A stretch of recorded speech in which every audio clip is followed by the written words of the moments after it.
ইলেকশনের আগের রাতে টাকা নিয়ে সবাই বের হয়, সাথে নাই কোরআন শরীফ।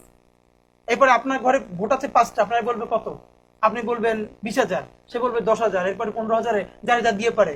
এখন আপনি যে টাকাটা নিবেন এবং পরের দিন ভোট দিবেন, সাক্ষী কি? সাক্ষী হলো কোরআন শরীফ। কোরআন শরীফের উপর টাকাটা রাখে।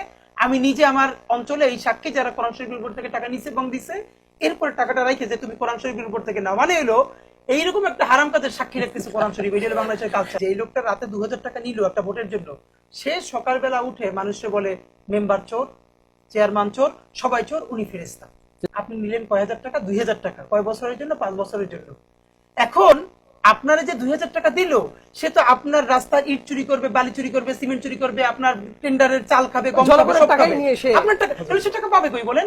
একজন চেয়ারম্যান সে কয় টাকা প্রতি বছরে পায়? তার 10 গুণ তো 100 গুণ খরচ করে ইলেকশনে। এখন সে যদি আমার রড, সিমেন্ট, চাল, ডাল না খায়, সে খাবে কি? সে যদি একটু তারা বুঝাই বলতো, বাবা আপনি 2,000 টাকা নিয়েন না। আমরা যদি কেউ টাকা নেয় নাই, তাহলে তো এই লোকটার তো ইলেকশনে খরচই হবে না। খরচ না হইলে ওর তত চুরিও করা লাগবে না, জানেন।